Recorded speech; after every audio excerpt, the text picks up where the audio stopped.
Bienvenue les amis dans un nouvel épisode de Split Screen, le podcast de deux vidéastes dans lequel on vous partage toute l'actualité matos ainsi que nos bons plans. Pour ce nouvel épisode et en début d'année, plusieurs choses, toujours une actualité matérielle bien entendu, mais aussi les résolutions et puis surtout les sources d'inspiration. François, comment vas-tu ? Bah écoute, ça va très bien David, ravi de te retrouver. Je te souhaite une très bonne année, je te l'ai déjà souhaité en off, mais je te la souhaite officiellement, ainsi que à tous nos auditeurs et viewers sur YouTube, une très très bonne année à vous, plein de bonnes choses, plein de réussites et plein de vidéos surtout. C'est vraiment ça, une belle réussite, un bon début d'année ici pour ce chiffre, 2023. Quand on sait de la génération d'où on vient, c'est-à-dire né dans les années 80, ça fait un peu peur de se dire qu'on est en 2023 et surtout que ça ne correspond pas du tout à ce qu'on se voyait étant gosse. Moi, je m'imaginais autre chose en 2023. Je sais pas pour toi. Ah ouais, complètement. Ah ben moi j'ai toujours pas de hoverboard, ma C'est voiture ça. vole pas, je suis hyper déçu quoi. Moi je suis génération Retour vers le futur. Je suis hyper déçu, mais n'empêche que on est quand même gâté en termes de technologie au niveau des appareils photo et autres caméras, surtout en ce début d'année, hein. C'est ça, ça permet d'entamer ici l'actualité matos. Alors, je ne sais pas si toi, Mm. pour ta face caméra, tu en es équipé, mais là, voilà, je viens de le prendre dans la main. L'actualité matos de ce début d'année, c'est le Lumix S5 Mark II que j'ai ici en main. Je ne sais pas si tu l'as aussi à portée de main de ton côté. Alors je l'ai dans les mains là exactement, mais je filme avec le Z9 pour le moment parce que pour des raisons très bêtes, hein, c'est que du 8 bits en Rec 709 qui est très bien, voilà, directement posé sur le truc.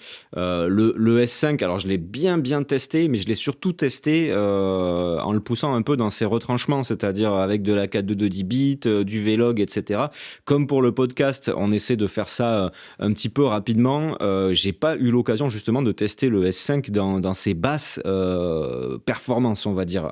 C'est Et je ça. sais que le Z9, dans les basses performances, alors je mets des gros guillemets hein, pour basses performances, mais je sais qu'il marche très très bien.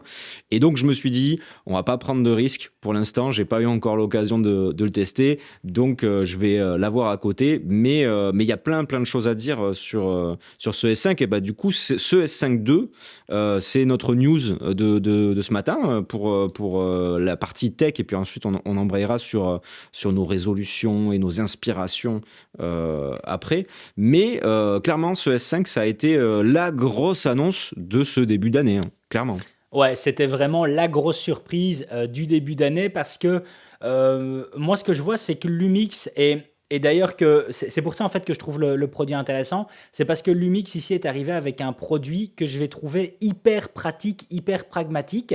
Il va pas essayer en fait de nous vendre du rêve, mais il nous dit tiens, ça c'est ce que tu as besoin et moi je te le fais à un prix qui défie toute la concurrence. Alors ça peut un peu sonner discours de vendeur comme ça, surtout que toi et moi, ben, on l'a en main pour l'instant, mais c'est pas du tout le cas et je pense que toutes celles et ceux qui nous écouteront ici et qui sont déjà propriétaires du Lumix S5 première génération ne pourront vraiment que valider tout ce qu'on va dire maintenant, d'autant plus qu'il y a l'amélioration de l'autofocus qui est enfin maintenant disponible chez Lumix parce qu'avant c'était littéralement comme voir à travers une pelle et maintenant voilà ils ont enfin quelque chose qui se défend relativement bien. D'ailleurs je ne compte même plus le nombre de vidéos que j'ai vues où ça compare l'autofocus du S5 Mark II au Sony Alpha 7 Mark IV.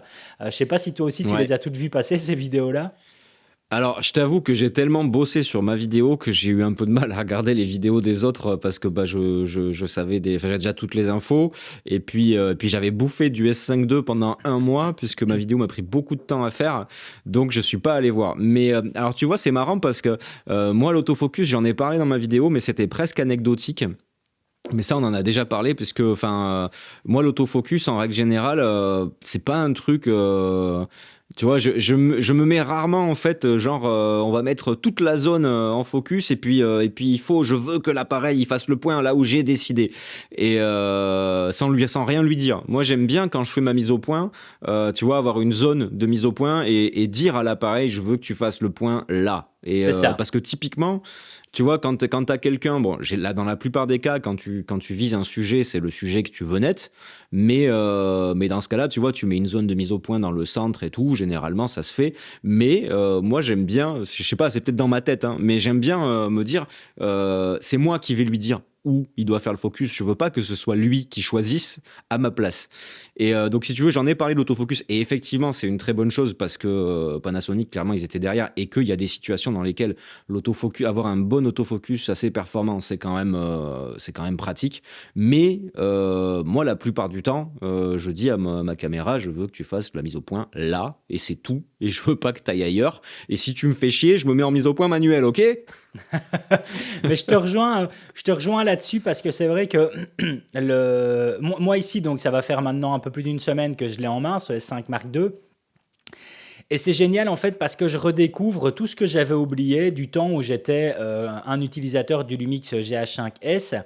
Et en fait, j'avais oublié ce que ça faisait de manipuler un boîtier qui est réellement conçu d'un point de vue ergonomie prise en main pour justement des besoins de vidéaste. Et je redécouvre des choses qui étaient déjà présentes sur le Lumix GH5S, donc il y a plus de 4 ans maintenant, je pense, de nouveau dans ce boîtier. Et je me dis, c'est dingue que celui-ci, enfin, ces bêtes éléments, donc c'est-à-dire par exemple une waveform, mais une waveform sur laquelle tu sais changer la taille et la déplacer sur l'endroit de l'écran que tu veux. Tu sais avoir du réglage au niveau de ton obturateur, soit en seconde ou soit en angle. Tu vas avoir le balayage ça c'est très cool, hein. Ah, mais ça c'est génial. Tu sais avoir le balayage synchronisé qui te permet de régler en fait au dixième de seconde ou au degré près ton obturateur. Et tu as par exemple le cadre rouge qui se met lorsque tu lances l'enregistrement. Et ça, c'est des choses qui... t'as aucun boîtier hybride en dehors de celui-là qui à l'heure actuelle intègre ces 4 outils.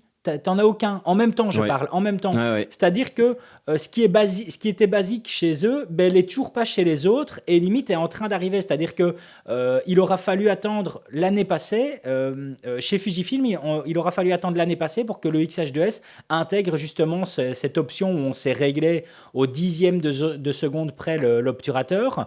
Chez Canon, il aura fallu attendre cette année avec le R6 Mark II pour l'avoir, ainsi que la bordure rouge au niveau de l'écran quand tu lances l'enregistrement. Donc, c'est dingue de voir en fait des choses qui sont acquises chez Lumix depuis un bon nombre d'années, qui ne le sont toujours pas chez d'autres constructeurs. Et donc, moi, ça me fait bizarre de redécouvrir ça, et surtout aussi d'autres options qui sont intégrées dans le boîtier que j'utilisais du temps du GH5S, c'est-à-dire les transitions de mise au point. Tu sais caler 3 points pour justement effectuer des transitions de mise au point, ça c'est génial. Et alors, tu as aussi ce qui s'appelle le recadrage live. Donc en fait, tu sais faire de façon native dans le boîtier un zoom dynamique sur ton image. Donc c'est-à-dire qu'il utilise l'image 4K et tu vas refaire un zoom dynamique dedans à l'endroit où tu veux. Donc pour les personnes qui n'ont pas envie de se faire chier en post-production et d'effectuer ce zoom dynamique par après, elles savent le faire de façon native dans le boîtier. Et ça, c'est des outils que j'utilisais moi du temps du GH5S et que j'adore ici retrouver. Et ça me fait bizarre, tu vois, ça me fait bizarre de me dire... Putain, mais ça fait un bon nombre d'années que c'est chez eux, ça n'est toujours pas chez les autres. Et c'est tout ça qui me fait dire que le boîtier, il est hyper pragmatique. Et donc, je me dis que on ne sait l'apprécier que quand on sait vraiment ce qu'on veut dans la vidéo. Je ne sais pas si tu me rejoins un peu là-dessus. Ouais, je pense que c'est pas mal ce que tu dis. Après, je pense aussi, tu vois, pour les débutants qui vont pouvoir découvrir pas mal de choses parce que le prix reste hyper abordable. Et moi, ce qui m'a vraiment totalement fumé en fait avec ce truc, au-delà du prix, le prix en fait partie en fait au final, parce que c'est si tu veux, en soi, moi c'était ça ma conclusion, c'est que il y a pas grand-chose de nouveau par rapport à ce qui se fait dans la concurrence et tout ça dans ce S5 II. C'est que des choses qu'on connaît déjà. Ouais. Mais déjà, il y a tout. Il y a tous ces trucs que tu as cités et plus encore. Et à ce prix. C'est en fait pour moi le coup de maître de Pana. C'est d'avoir mis déjà tout le savoir-faire qu'ils ont et tous ces outils d'assistance qu'on peut avoir derrière dans un boîtier à ce prix-là. Et ce qui me fume encore plus, c'est, on parlait d'outils tout à l'heure, moi c'est de me dire, alors là je cherchais tout à l'heure où j'avais ma nanomorph, mais de me dire, quand tu vois la gueule d'un setup, grosso modo ça ressemble à ça pour ceux qui voient, hein, la nanomorph elle est à peine un peu plus longue, un setup comme ça, qui encaisse de l'anamorphique, avec le D-Squeeze en interne, en V-Log, en 422 bits, en 4K, c'est juste ça, et stabilisé. Et c'est ça qui est oufissime. Stabilisation anamorphique. Stabilisation anamorphique. Donc ça veut dire que là, dans la main, avec la petite nanomorph, j'ai grosso modo un rig qui me donne un vrai look cinéma. Alors, j'aime pas ce mot, mais là pour le coup, je trouve qu'il est employé à bon escient. Un vrai look cinéma pour 2200 balles et un truc petit comme ça. Parce que moi, si je voulais, tu vois, aujourd'hui, si j'avais pas ça, je veux donner un look cinéma anamorphique, etc., sur une presta, genre mariage. Faut que je me trimballe la raid C'est ça. avec tout ce qui va avec, quoi. Pour avoir du D-Squeeze en interne, pour avoir de la 4K 50 FPS. Bon, j'ai du RAW sur la raid, hein, la différence que là, on n'a pas de RAW. Mais bon, c'est 2200 balles, quoi. Mais tu vois, Et la diff, elle est énorme, quoi. C'est hyper pratique à utiliser. Je trouve qu'il y a une miniaturisation, en fait, de la caméra de ciné, parce que clairement, on est vraiment pas loin. Il manque, je te dis, il manque du ProRes interne, il manque éventuellement du RAW, même en externe, tu vois. Après, a priori, je crois que le RAW externe va potentiellement arriver dessus, hein, mais à vérifier, je suis pas sûr. je crois que c'est en Mais mise il à me jour semble que payante. j'avais entendu ça. Mise à jour payante, je crois, Ouais, 200 balles, ouais. je crois qu'il y aura mise à jour payante qui va arriver. Donc ça voudra dire qu'on pourra faire, tu vois, en mettant un moniteur dessus. Tu t'imagines du RAW externe, tu fous ton Atomos, tu mets ta nanomorph, t'as ton machin. C'est incroyable, ça défonce tout, quoi. Enfin, je ne suis pas, je précise aux auditeurs et aux viewers, je ne suis pas payé pour dire ce que je viens de dire, hein. C'est vraiment mon sentiment. Je suis hyper enthousiaste sur ce boîtier-là parce que je trouve que moi j'ai retrouvé des sensations en fait de simplicité que j'avais à l'époque de mon Sony Alpha 7 III. Parce que quand l'Alpha 7 III est sorti, ça a été un petit peu la révolution, quoi. Tout le monde est parti chez Sony, tout le monde a acheté son Alpha 7 III et tout ça, et il y avait, c'était génial à utiliser sans quasiment rien autour. Et effectivement là, c'est génial à utiliser tout seul, quoi. C'est vraiment très très cool. Mais de toute façon, je pense que par rapport aux auditeurs qu'on a ici dans le podcast, c'est-à-dire la crème de la crème, et je pense qu'on a très peu en tout cas Évidemment. d'ultra débutants, je pense que le message sera compris. Et moi, tu vois, c'est d'ailleurs pour ça que je dis que le boîtier est aussi pensé pour les débutants, parce qu'en fait, c'est un boîtier qui leur offrira la plus grande marge d'apprentissage et de progression qu'il est possible d'avoir.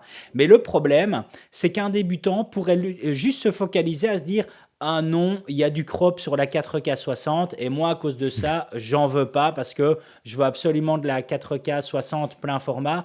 Ah non, il n'y a pas de 4K 120 images par seconde, c'est uniquement de la Full HD en 120 images par seconde, donc moi j'en veux pas. Et il va s'arrêter par exemple à ces deux détails-là, il va passer à côté d'un boîtier qui lui offrira, comme je te dis, déjà les meilleures assistances qu'il puisse avoir, et puis surtout la meilleure marge, comme je disais, de progression et d'apprentissage, parce qu'il va justement découvrir des outils, comme on disait, justement le réglage au niveau de l'obturateur, le fait de directement travailler sur un angle et plus sur des secondes, le fait de savoir utiliser une waveform, le fait d'avoir à disposition un log et sur lequel on a 14 diaph de dynamique.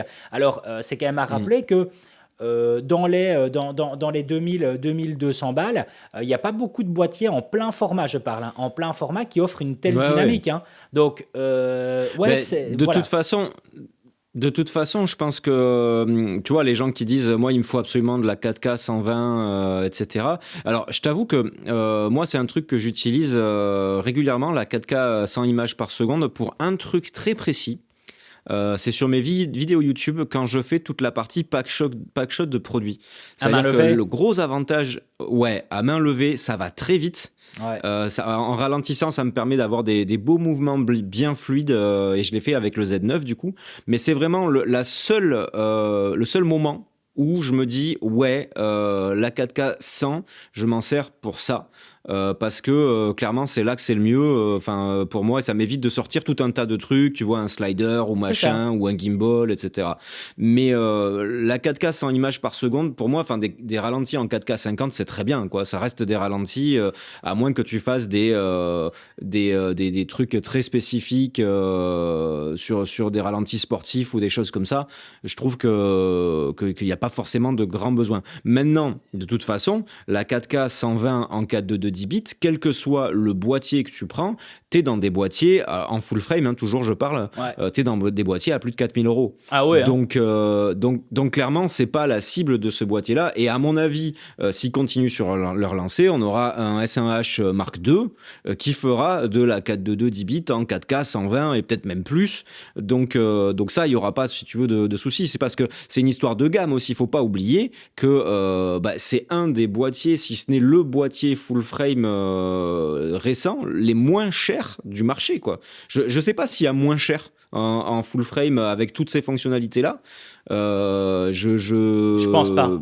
Il a, Non, non, je avec pense pas. avec les fonctionnalités qu'il a et ce qu'il fait et en full frame, je crois que c'est le moins cher. Je veux pas dire de conneries Ouais. parce que je suis pas en train d'éplucher les catalogues tous les 4 matins pour voir les prix des boîtiers, mais je crois que c'est le moins cher. Donc il faut aussi prendre ça en compte. C'est-à-dire que tu peux pas avoir pour 2000 balles les fonctionnalités d'un boîtier qui en coûte 6000. Sinon la marque elle se tire une balle dans le pied et ça me fait toujours marrer ça, les gens qui s'offusquent. Ouais, il y a pas de la 4K 120. Ouais, 2000 balles mec, 2000 balles, tu vois. Enfin, trouve un autre boîtier qui le fait et après on en reparle. Mais voilà. Après, pour revenir sur le crop, là aussi c'est un truc. En fait, les gens ont été biberonnés un petit peu à l'avalanche de specs et surtout en vidéo. En fait, il y a eu un peu une mode du full frame qui fait que c'est devenu un standard et où on se dit ouais la PSC en fait c'est pas ouf, c'est plus petit, c'est moins bien.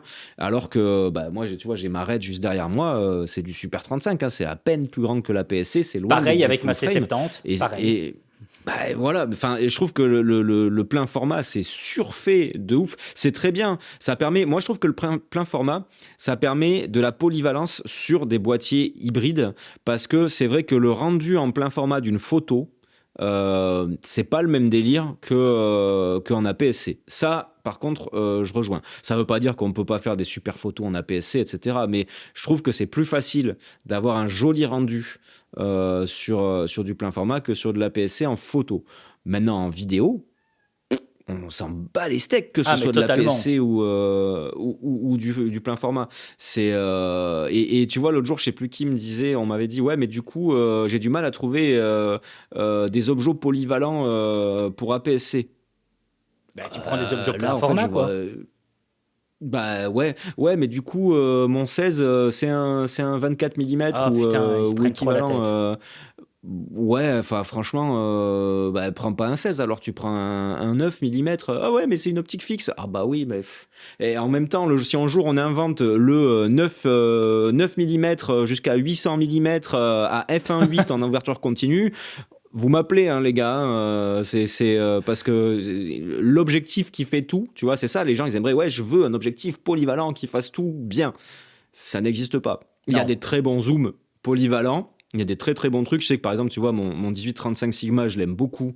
Il est assez polyvalent, mais je voudrais pas d'un objet qui fasse, je sais pas, 18-200 quoi. Enfin, C'est ça. t'imagines la gueule du truc déjà. Enfin, non, ça me plairait pas. Ça me plairait pas. Non, mais Enfin bon, voilà, voilà. on a un peu débordé sur justement ce sujet parce que je pense on va encore le rappeler par acquis de principe, mais on n'est pas c'est pas qu'il y a Lumix qui est derrière nous à l'instant même en train de nous taper sur l'épaule, mais c'est juste que sincèrement, ouais, le boîtier, en fait. Moi, ce que j'espère avec un boîtier comme celui-ci, c'est qu'il puisse simplement réétalonner le marché à l'heure actuelle. J'ai fait ma vidéo test sur le R6 Mark II, et moi, ce que je lui donnais comme point négatif, le R6 Mark II, c'est qu'à l'heure actuelle, en fait, un boîtier qui, il y a encore 2 ans, tu payais entre 2000 et 2200 balles, ben ces 2200 balles, maintenant, en 2023, ils sont d'office devenus 3000 euros. C'est d'office devenu Ouais. 3000. Et ici, ben, Lumix, ils nous ont ressorti un boîtier qui est nouveau dans les clous au niveau des tarifs. Donc moi, j'espère simplement que ça pourra peut-être redonner en tout cas l'envie aux autres marques de peut-être diminuer un peu les tarifs qui là partent littéralement en vrille, quoi. C'est-à-dire que à l'heure actuelle, quelqu'un qui voulait et en plein format communiquer en vidéo, mais communiquer de façon facile avec des bons outils, avec une bonne dynamique, etc., ben, ils devaient mettre 3 000 € sur le marché. Et là, ben, maintenant, voilà, Lumix, ils nous ont débarqué avec un boîtier qui fait 2002 TTC. Donc, pour peu que tu sois indépendant ou indépendant complémentaire, ben, tu retires encore la TVA. Donc, ouais, on est enfin dans de l'accessibilité et pour du plein format et ça fait vraiment plaisir. Donc, voilà, on va pas aller plus loin parce Ouais, que je pense qu'on va saouler les gens. Mais moi, c'est ce c'est que une je me bonne suis dit. conclusion. Ouais, c'est une bonne conclusion, je pense aussi.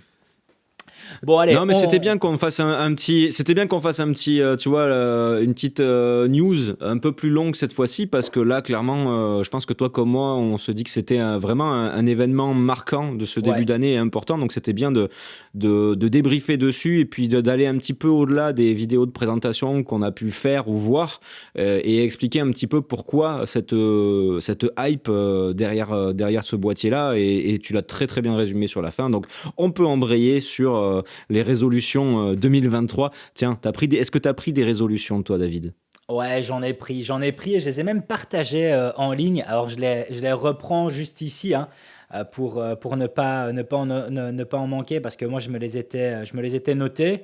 Et ben moi, j'en avais en fait 5. Alors, je vais directement les citer et puis après, ben, on entendra les tiennes et peut-être un peu échanger par rapport à ça. Moi, j'avais mis réaliser plus de projets personnels et toujours dans l'univers de la vidéo. J'avais mis revoir mon espace de travail, m'améliorer en photo, diminuer mon temps d'écran et lire plus de livres. Moi, c'était ce que je m'étais fixé comme objectif, en tout cas sur cette année 2023, tout en sachant que j'en ai déjà réalisé un avec revoir mon espace de travail. Alors, je ne sais pas toi ce que tu t'étais prévu.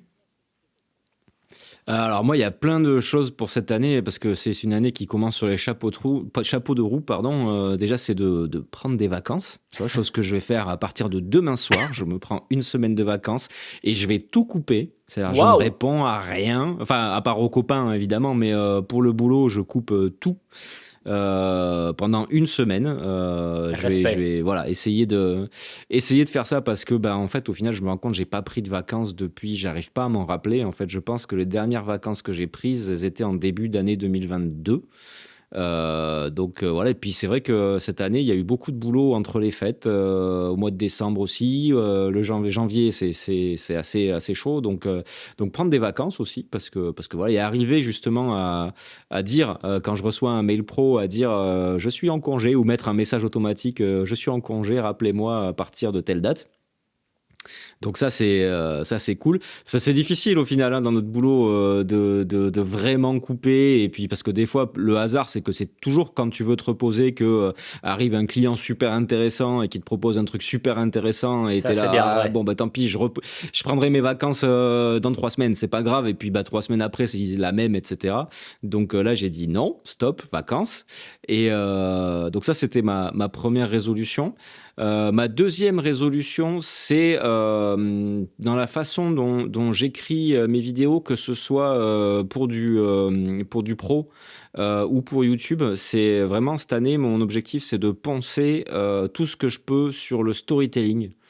C'est vraiment, tu vois, l'endroit où j'ai envie de m'améliorer cette année. J'ai compris beaucoup de choses en fin d'année dernière et en début d'année ici. Et je pense que clairement, il y a une clé qui peut permettre encore plus de différenciation face à la concurrence et tout ça, au niveau du storytelling, de raconter des histoires et tout ça. Plus ça avance, plus c'est clair dans ma tête. Donc je veux pousser ce truc-là. Et puis après, en termes de résolution, ça va être aussi de faire grandir ma boîte. Ouais. Puisque je ne l'annonce pas encore aujourd'hui, mais je l'annoncerai prochainement.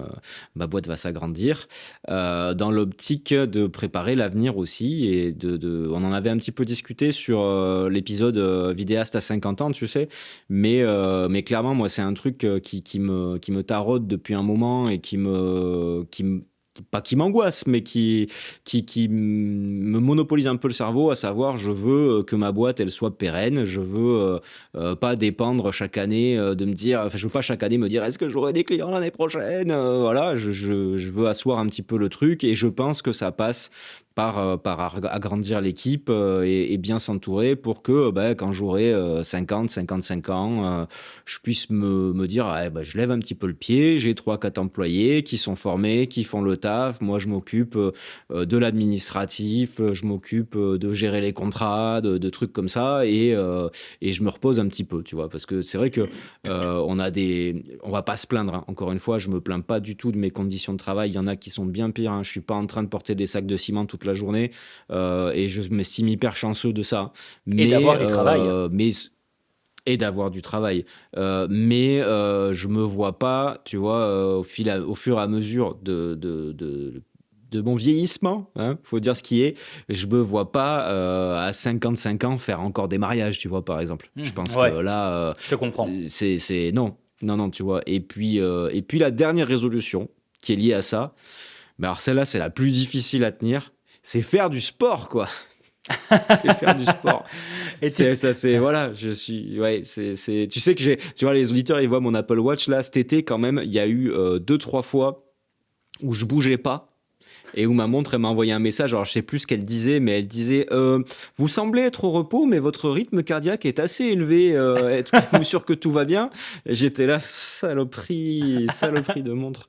Et donc tu vois, je sais que là-dessus, il faut que voilà, prendre un petit peu plus soin de mon corps en fait, parce que c'est vrai que quand on taffe, je sais pas comment c'est toi, mais je sais que je bosse tellement que ouais, attends, putain, 1 heure à aller faire du sport et tout. Attends, faut que je me prépare. Après, en rentrant, la douche, machin, tout ça. La flemme, ça va me bouffer 2 heures au final dans ma journée. J'ai pas 2 heures à perdre à aller faire du sport. Et c'est pas 2 heures de perdu. Mais Ah non, c'est de l'investissement, hein. ouais, mais j'y arrive pas. Donc, c'est mon objectif de 2023.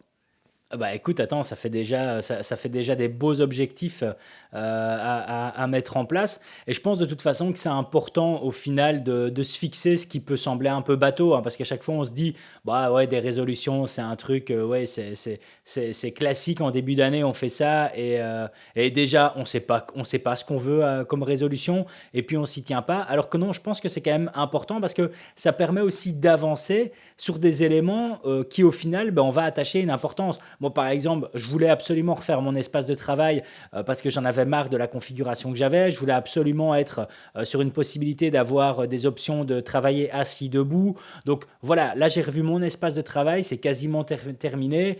Et évidemment, c'était réinjecter de l'argent, mais en attendant, je suis super content de ce que j'ai obtenu et je m'aperçois que j'ai une meilleure productivité, quoi. Ça veut dire que Ouais. ça va faire une dizaine de jours que j'ai vraiment réaugmenté ma productivité juste parce que mon espace de travail est plus adapté à mes besoins.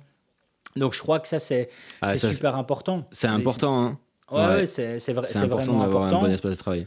C'est ça, et tout comme le reste, hein, c'est-à-dire que quand je mets réaliser plus de projets personnels, ça me renvoie à un appel téléphonique que j'ai eu hier ou avant-hier d'une personne qui a une boîte de com ici en Belgique et qui me demandait une sous-traitance, mais non pas pour la réalisation de son contenu, mais pour justement lui expliquer, donc lui faire une formation sur le terrain de comment mieux optimiser son matériel. Et en fait, le gars me disait un schéma qui est classique et que je vois chez bon nombre, en tout cas, de responsables de boîtes de réalisation vidéo, etc., c'est que c'est des personnes qui, au final, sont tout le temps la tête dans le guidon au niveau de l'admin, au niveau du contact client et au niveau réglage de problèmes, qu'ils n'ont plus le temps pour eux, entre guillemets, continuer à se former, à se mettre à la page par rapport au matériel dans lequel ils investissent, lequel ils vont utiliser. Et ils n'ont plus le temps de se remettre à la page par rapport à ça. Ils ne savent plus faire vraiment de projets qui leur tiennent à cœur, de projets pour ça, dans lesquels ils obtiennent une belle marge d'apprentissage et de progression. Et donc, ils se retrouvent un peu dépassés. Heureusement, toi et moi, de par le fait que via nos réseaux sociaux, on parle d'actualité matos, on ne se laisse pas dépasser par ça. Mais quand bien même, je crois que c'est Mm. important de pouvoir toujours réaliser des projets perso dans lesquels on a un peu une bouffée d'oxygène, hein, une bouffée d'air. Ah oui. Ouais, Oui, là, et puis en plus. puis en plus de ça, il y a un double effet qui se coule parce que tu vois, ça c'était ma résolution de 2022, faire plus de projets perso et je l'ai fait. Ouais, Et le double effet qui se coule, c'est que en fait, ces projets-là, ils m'ont ouvert des portes. C'est-à-dire que ce que j'ai beaucoup fait en 2022, c'est travailler avec mon pote Bebe. Tu sais, ouais. on a fait les nomades sessions, les clips et tout ça. Et en fait, ça a ouvert des portes à pas mal de choses. Tu vois, c'est comme ça qu'on a pu aller sur le pic du Midi avec Nikon, le Z9. Et puis pareil, on a fait la Tour Eiffel, là aussi pour le coup, avec le Z9 et tout. Ça a ouvert des opportunités, là en l'occurrence avec Nikon. Derrière, Ben, il a un autre groupe qui est signé et tout ça. Et il y avait un clip à faire. Bah, là, pour le coup, tu vois, il y avait du budget. Donc, il m'a pris pour la réal du clip et tout ça. Et donc, au final, les choses que j'ai faites juste pour moi, juste pour le kiff, eh ben, elles ont, par ricochet, elles ont fini par payer professionnellement. Donc, le truc qui est vachement bien avec le fait de faire des projets perso, c'est que déjà, en fait, on les fait exactement comme on a envie. Et donc, c'est là qu'on est capable de montrer le meilleur de ce qu'on peut faire. Parce que bah, dès qu'on nous impose en fait des choses, alors il y a de la contrainte, ça amène de la créativité et tout. Mais je trouve que pouvoir s'exprimer vraiment sans filtre à travers des vidéos qu'on a choisies nous et des sujets et des thématiques qu'on a choisies nous, ça permet grandement de s'améliorer, de repousser un petit peu les limites de ce qu'on fait et de deux, de montrer exactement ce qu'on aime faire et donc de trouver des contrats pour faire ce qu'on aime faire et le maximum de ce qu'on est capable de faire quand on est sans filet et sans contrainte, quoi. Ben, en fait, ce que tu dis là, ça me renvoie, moi, à une phrase qui avait été un déclic lorsque je l'avais entendu. C'est un philosophe, Alan Watts, qui avait dit ça. Parce qu'en fait, ce philosophe, dans ses cours avec ses élèves, il leur demandait à chaque fois ce qu'ils voudraient faire dans la vie si l'argent n'existait pas. Et il y en a de ceux qui disaient, moi j'aimerais bien être Hmm. poète, moi j'aimerais bien être dresseur de chevaux, etc. Et il disait, ben, qu'est-ce qui vous en empêche? Et tu avais les élèves qui disaient, ben, justement, c'est le fait qu'il n'y aura pas d'argent derrière. Et il est revenu avec cette phrase-là qui a vraiment été un déclic pour moi. Dis-toi que si tu es excellent dans ce que tu fais, et peu importe ce que tu fais, si tu es excellent dedans, il y aura toujours quelqu'un qui sera prêt à te payer pour le faire. Il y aura toujours quelqu'un. Ouais. Et il revenait avec cette phrase-là. Donc, si tu veux être poète, ben sois poète, mais sois le meilleur des poètes. Et il y aura toujours quelqu'un pour te payer derrière pour continuer à être poète. Et moi, ça m'avait vraiment résonné. Je me souviens que cette phrase-là avait été un déclic dans le fait de me dire, ben voilà, moi je vais quitter mon boulot d'employé et je vais me lancer dans la vidéo. Et je prends ce pari-là. Je prends ce pari-là de me dire que je vais faire mon maximum pour obtenir le meilleur résultat en espérant qu'il y ait derrière quelqu'un qui me payera pour le faire. Ouais. Et Et comme tu alors, tu vois, dis, hein, j'ajouterais même un truc par rapport à ça. C'est être excellent dans ce qu'on fait. Je trouve elle est vraiment énorme, cette phrase. Et je trouve qu'il y a une réciproque qui va avec. C'est faites ce que vous aimez et exprimez-vous à votre façon à vous. Parce que non seulement il a totalement raison quand il dit si vous êtes excellent dans ce que vous faites, il y aura toujours quelqu'un pour vous payer. Mais si en plus de ça, vous êtes différent de ce qui se fait, là pour le coup, il y aura encore plus de gens. ouais, Parce que si, tu vois, c'est le problème qui se pose avec cette phrase-là dans le monde de la vidéo, c'est qu'aujourd'hui, il y a beaucoup de gens qui sont excellents. Il y a oui, beaucoup de gens qui sont très très bons. Et c'est, je pense, un des enjeux des années à venir par rapport à la vidéo, c'est ça. C'est-à-dire que aujourd'hui, il y a beaucoup de gens qui sont excellents.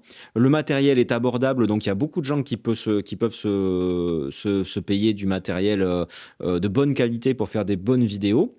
En plus de ça, ils savent généralement bien les utiliser. Et donc, du coup, il y a plus de compétition. Donc, je pense que l'enjeu, il n'est pas d'aller taper sur la compétition ou quoi que ce soit ou sur les concurrents machin, il est de se différencier et je trouve qu'une des choses les plus faciles pour se différencier c'est s'exprimer et laisser libre cours à notre propre créativité sans essayer de faire comme un tel ou comme un autre et je trouve que ça même si c'est peut-être plus difficile au début parce qu'il faut le temps que les gens acceptent la différence, parce que les gens, ils aiment bien quand même avoir des codes et des Ben choses oui. qui connaissent. Mais d'un autre côté, si c'est assumé, si c'est persévéré et tout ça, je pense que clairement, sur le moyen long terme, c'est une très très bonne chose. C'est une très bonne chose.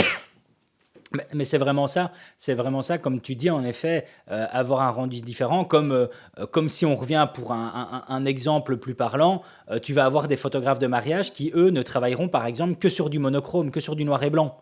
Et ils Hmm. travailleront rien Ouais. d'autre. Et ce qui fera peut-être leur petite différence, qui fait que voilà, ils auront un cible de clientèle. Et si tu leur demandes autre chose de faire ça, ben, ils te diront non parce que eux, c'est là-dedans que s'exprime leur créativité. Mais au final, c'est ce qui fera Ouais. leur cachet et le fait que des gens se tourneront chez eux. Donc ouais, je pense que pour toutes celles et ceux en tout cas qui nous écoutent durant ce podcast, ne mettez pas de côté vos propres projets perso. Faites-en un maximum, allez reprendre une bouffée d'air en réalisant du contenu qui va surtout vous faire du bien, quoi. C'est vraiment ça, c'est reprendre du contenu, passer en fait du temps sur quelque chose où on devient son propre client. On est son propre client. Hmm. Et si dans le projet qu'on est en train de faire là, ça nécessite pour un effet de 30 secondes d'apprendre 4 heures de tutoriel derrière, eh bien il faut quand même le faire. Il faut quand même le faire parce que c'est tellement gratifiant après quand on arrive à faire quelque chose soi-même. Même un bête effet d'une animation de 30 secondes, mais qui a nécessité entre 4 et 5 heures d'apprentissage derrière, ben, il faut le faire. C'est comme ça en tout cas qu'on se libère l'esprit et je pense qu'on repart vraiment avec une dynamique qui est tout autre. Donc ouais, les projets perso, c'est vraiment c'est une émancipation en soi en fait. C'est super important. Et puis c'est un investissement sur soi-même aussi, hein. Ouais. Mm. C'est ça, hein, c'est se dire voilà, je vais passer un temps donné que j'aurais facturé tant de temps, et ben en fait cet argent j'en vois pas la couleur parce que bah, je le mets sur moi en me disant bah, cette vidéo que je vais produire et ces choses que je vais apprendre à un moment donné elles vont être rentables, elles vont me permettre d'avoir d'autres contrats, elles vont me permettre de faire de meilleures vidéos pour mes clients et donc du coup d'avoir plus de clients ou de les facturer un peu plus cher et donc c'est aussi un pur investissement sur soi. Exactement, exactement. Je pense que ça nous permet d'avoir une belle transition sur le deuxième sujet de ce podcast, qui est en fait les sources d'inspiration. Alors, c'est aussi quelque chose, moi, que je suis content qu'on traite ici en podcast, parce que je crois de nouveau que c'est hyper important d'avoir des bonnes sources d'inspiration pour de nouveau, justement, Mm. avoir une bonne dynamique de travail. Je ne sais pas si toi, tu y apportes une importance, si tu arrives à retrouver de l'inspiration dans différents endroits. Alors, en fait, au niveau de l'inspiration, j'ai changé mon regard en fait sur ce que je regarde, que ce soit du contenu YouTube, même du TikTok ou des séries, des films au cinéma. En fait, j'ai switché un petit peu les éléments que je regarde pour m'inspirer. À savoir qu'avant, je regardais beaucoup en fait la forme. Et aujourd'hui, je regarde plus le fond. Donc, c'est plus une inspiration après coup. Des fois, je me dis, ah, mais ça, c'était génialissime. Enfin, c'était vraiment trop, trop bien. Mais après coup, parce que j'essaie de comprendre quand je me suis fait avoir, entre guillemets, quand j'ai été happé par un truc, pourquoi j'ai été happé. Ça rejoint un petit peu ma résolution sur le storytelling. En fait, aujourd'hui, j'essaie de comprendre les mécanismes qui font que une vidéo est plaisante à regarder au-delà de l'aspect esthétique. Donc ça passe beaucoup par le ciné. Je t'avoue qu'en termes d'inspiration, tout ce qui est sur YouTube, j'en regarde pas beaucoup. J'en regarde assez peu. YouTube est devenu assez utilitaire pour moi. C'est-à-dire que je cherche des infos et plus que de l'inspi.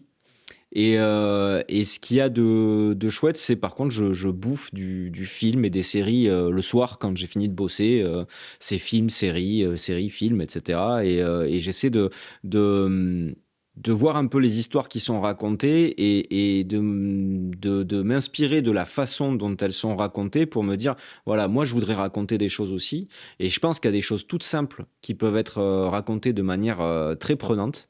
Et voilà. Et tu vois, dernièrement, j'ai toujours eu du mal avec le cinéma français. Ça fait un peu snob, hein, mais j'ai toujours trouvé que dans le cinéma français, il y avait comment dire, beaucoup de choses qui revenaient un peu toujours. C'était un peu toujours des histoires assez similaires et puis toujours des trucs, beaucoup dans le dialogue, beaucoup dans l'intellect et tout. Et moi, j'avoue que j'aime bien être pas distrait, c'est ah merde, diverti Mhm. quand je vais au cinéma et quand je regarde un film et que les films français, de manière générale, on a soit un grand écart avec des comédies complètement débiles ou alors des films très prises de tête. Et au final, tu vois, en regardant pas mal de films français ces derniers temps, je me suis dit, bah, t'es très con, François, parce que, bah, franchement, il y a des très très bonnes choses.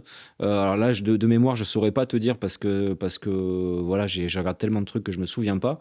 Mais clairement, en fait, ça me fait me dire que les Français, ils ont un gros talent, je trouve, pour raconter les histoires. Il y a de très bons acteurs aussi et que justement, bah, ils compensent le fait qu'ils aient pas les budgets des blockbusters américains par des histoires très bien racontées.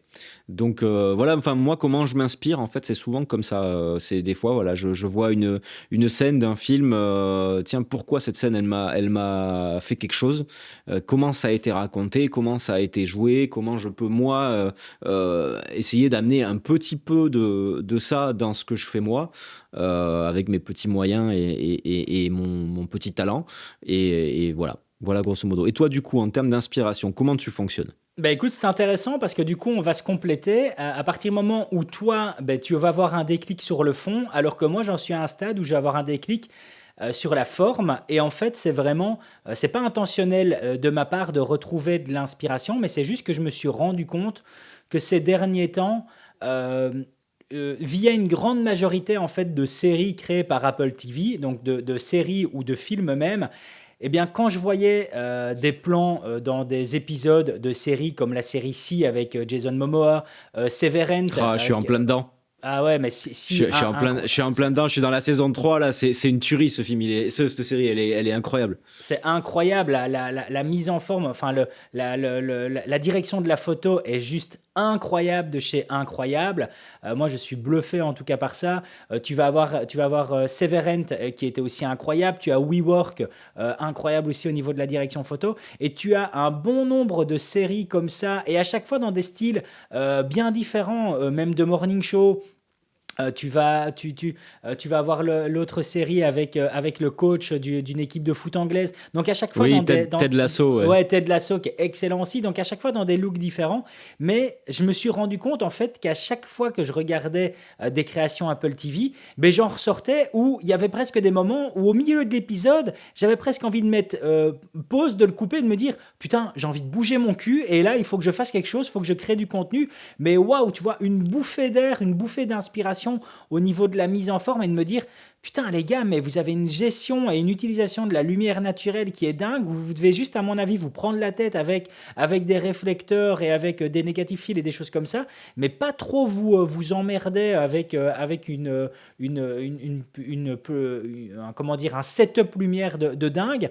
Et donc ouais, moi ça agit vraiment comme une grosse source d'inspiration et de me dire je dois améliorer ma mise en forme. Je dois améliorer ma mise en forme, Ah je dois me mais casser un peu plus le cul, etc. déjà, ta mise en forme, elle est déjà très très jolie. J'ai vu tes derniers TikTok, j'étais là, et j'ai essayé de comprendre. Enfin, d'ailleurs, en off, on en discutera, mais il faut que tu m'expliques comment tu fais ton éclairage là sur tes derniers TikTok parce que j'ai essayé de comprendre et j'ai pas pigé comment tu faisais. Donc, on va en parler en off. Mais pour revenir sur Apple TV Plus, là, du coup, là, moi, je sais pas pourquoi, j'ai eu 3 mois gratuits là, donc je me suis remis. Je l'avais pris au début, mais il y avait pas grand chose au catalogue. Et moi, ce qui me choque à chaque fois, c'est que quel que soit le film produit ou la série quand c'est produit par Apple, c'est clair que en termes de qualité visuelle, c'est une claque mais Ah ouais. monumentale à chaque fois quoi. T'as pas un film. L'autre jour j'ai regardé, c'est un film avec Tom Hanks, Oui, un truc un peu avec, apocalyptique. J'ai oublié le nom. avec le robot. Euh, ouais, voilà. Et Ouais. pareil, visuellement, t'es là, moi, mon Dieu, mais qu'est-ce que c'est beau! Qu'est-ce que c'est C'est beau. Puis ça, hein. les histoires sont chouettes. Je trouve qu'il y a vraiment une identité dans les productions Apple très marquée, dans différents genres et tout, mais il y a quand même ce souci, effectivement, d'avoir un rendu visuel qui est hyper léché.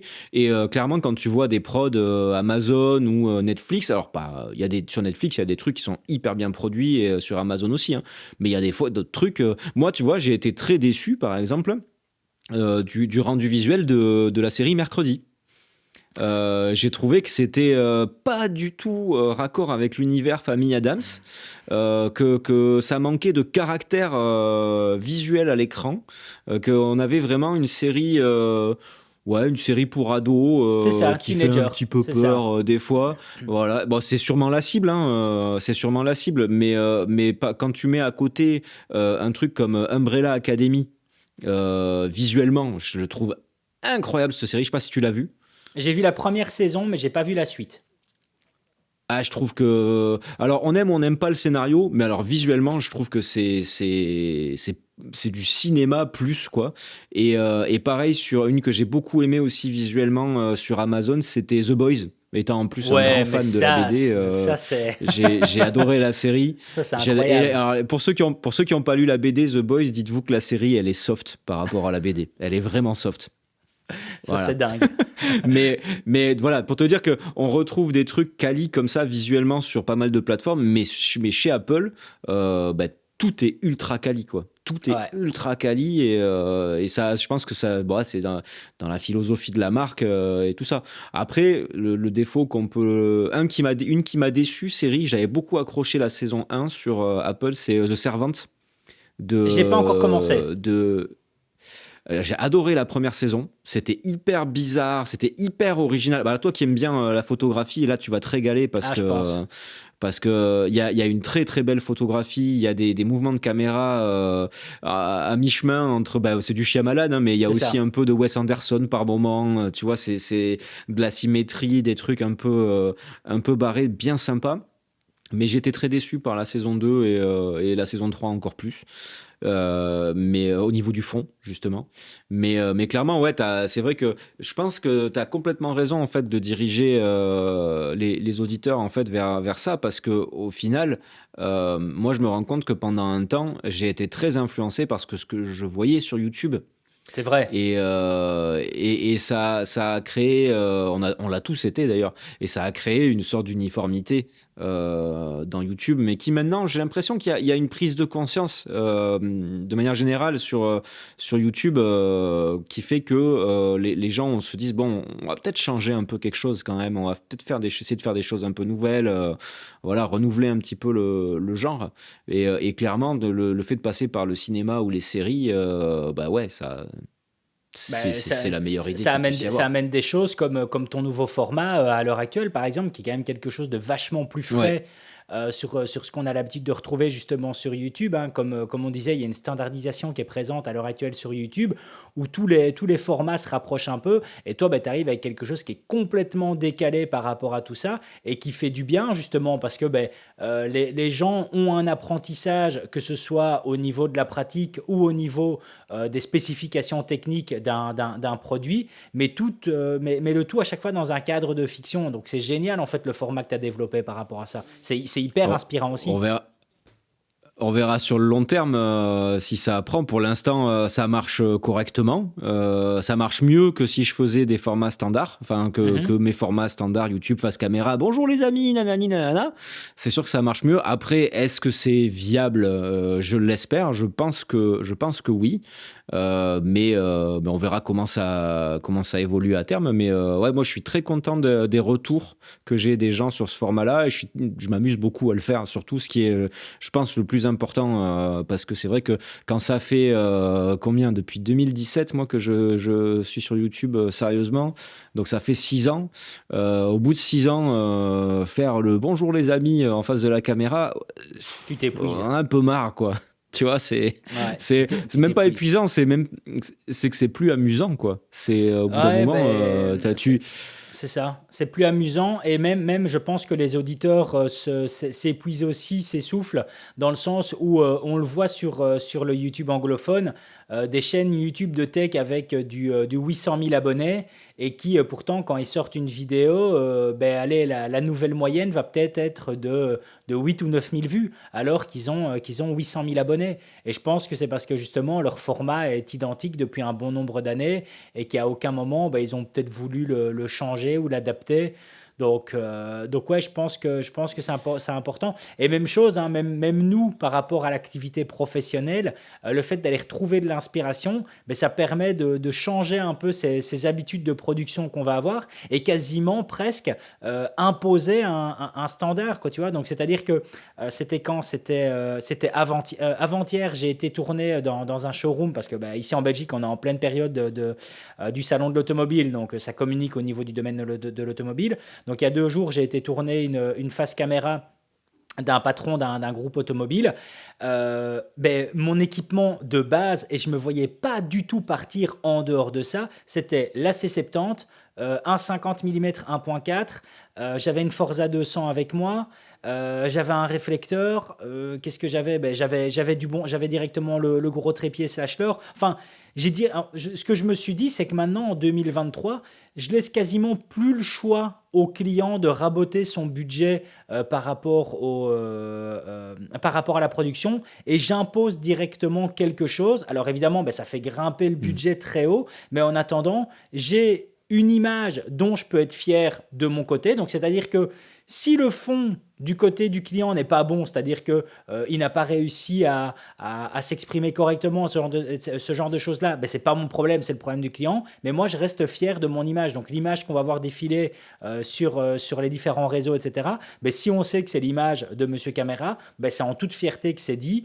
Et puis aussi par rapport à l'équipement que j'utilise, ben, je m'économise d'un point de vue santé, quoi. C'est-à-dire que quand j'utilise un trépied Sachtler à 3000 balles, ben, je le fais parce que j'ai tous les réglages qui sont en haut de la colonne et je me fais pas mal au dos. Donc voilà, c'est des choses sur Ouais. lesquelles ben, tu t'imposes, quoi. Tu te dis, tu repars boosté, tu te réimposes certaines normes de par ces différentes inspirations. Ou en tout cas, c'est comme ça que ça agit sur moi. Je sais pas si toi aussi ça fait un Ouais. peu cet effet-là. Alors là, je t'avoue que ouais, il y a des trucs sur lesquels je rognerai plus. Déjà, je pars maintenant toujours avec avec de la lumière, avec des setups lumière, parce que voilà, et ça c'est terminé en fait depuis longtemps que je parte avec juste un petit boîtier et quelques batteries. Ça c'est sûr et certain. Maintenant, c'est clair que moi, je laisse encore le choix. Tu vois, je dis aux gens, mais j'essaie d'orienter. J'essaie de leur dire, tu vois, par exemple là, j'ai un call avec un client cet après-midi. Je vais voir en fonction de son budget, mais je vais lui proposer que ce soit fait à la raid en lui disant voilà, je peux vous le faire avec un boîtier très bien qui fera de très bonnes images, ça sera cool, mais j'ai une caméra de cinéma si vous voulez. J'ai des optiques de cinéma aussi, donc ça dépend de l'image que vous voulez renvoyer derrière. Et là généralement, enfin, parce qu'après tu as des clients aussi qui veulent pas forcément renvoyer une image de ouf, hein, mais là c'est une grosse boîte, donc je pense que clairement ça va les intéresser de pouvoir avoir cette offre-là. Mais je comprends totalement en fait toi ta philosophie de vouloir vraiment imposer. Ça, moi, je l'ai fait plus au niveau des mariages.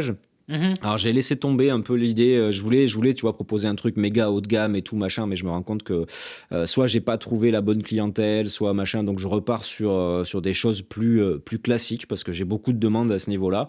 J'ai augmenté mes prix aussi pour que ça soit rentable, mais par contre il y a 2 formules. Enfin c'est tout.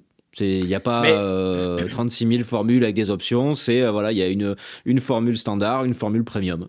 Mais Point. tu sais que par rapport à ton système de formule, alors je t'échange ça en direct, et c'était pas, c'est le genre de truc que d'habitude je te dis en off et là que je te dis en podcast.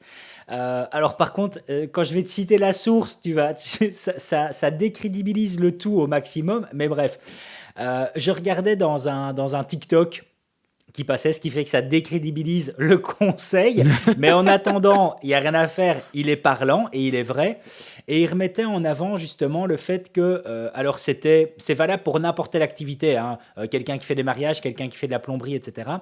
Quand tu as deux formules, une entrée de gamme et une haut de gamme, en fait, c'est pas assez. Et ce qui fait que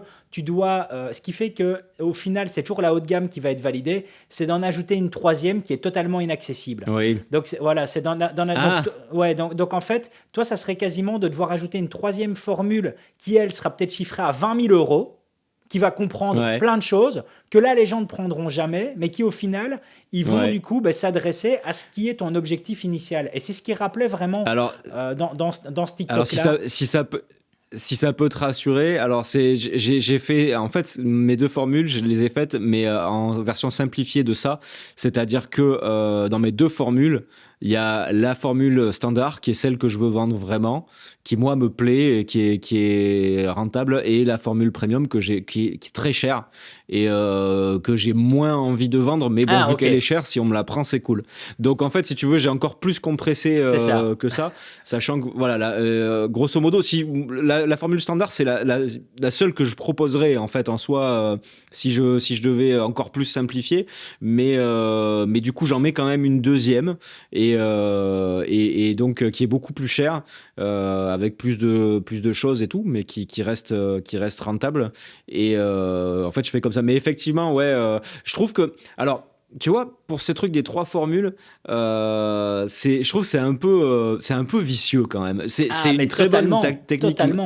technique marketing, mais je trouve que c'est un petit peu vicieux parce que il y a quand même derrière une intention un peu de, pas de De carotte, hein. piéger, mais Ah ouais, de d'orienter carotte, un hein. peu voilà, d'orienter un peu le client. Moi, je pars du principe, la formule que j'ai envie de vendre, c'est la formule qui est la plus confortable pour moi.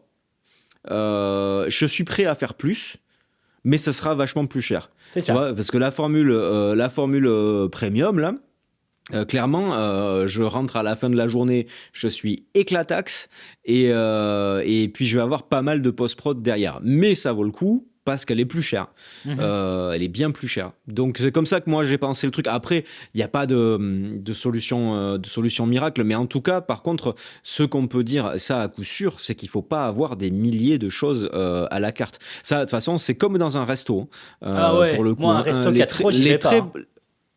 C'est ça, les très bons restos, les très très bons restos, t'as très peu de choses au menu.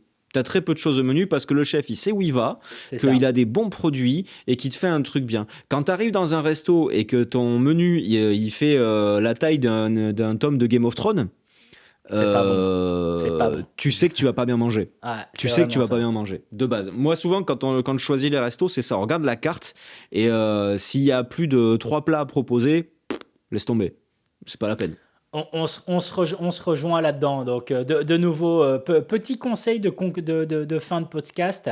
Les amis, ne proposez pas trop de choses. C'est généralement un Hmm. mauvais signal qu'on envoie vers le client. Donc Ouais. limitez en tout cas votre carte. Bon, François, je pense qu'on est bon là au niveau de la durée. Je crois qu'on On est est, bien. ouais, on est bien. On a fait l'heure, je On a fait pense, notre hein. petite heure. Ouais, on a fait notre Ouais. petite heure comme à chaque fois, ce qui nous renvoie à la semaine prochaine ou au maximum d'ici 2 semaines, tout en ne sachant pas, je sais pas si tu as déjà une petite idée pour le prochain sujet du podcast. Eh bien, écoute, là, non. Mais alors, ce sera pas la semaine prochaine, puisque rappelle-toi, la semaine prochaine, je suis en congé. C'est ça, donc ça sera dans 2 semaines, tu vois. Voilà, ça sera Ça sera dans 2 semaines. Ça sera dans 2 semaines. Et je serai hyper frais et je suis sûr que j'aurai trouvé un super sujet d'ici là. Allez les amis, on vous souhaite en tout cas une excellente fin de journée, début de journée, de soirée, peu importe. Et puis de toute façon, on se retrouve très prochainement pour un nouvel épisode. À bientôt.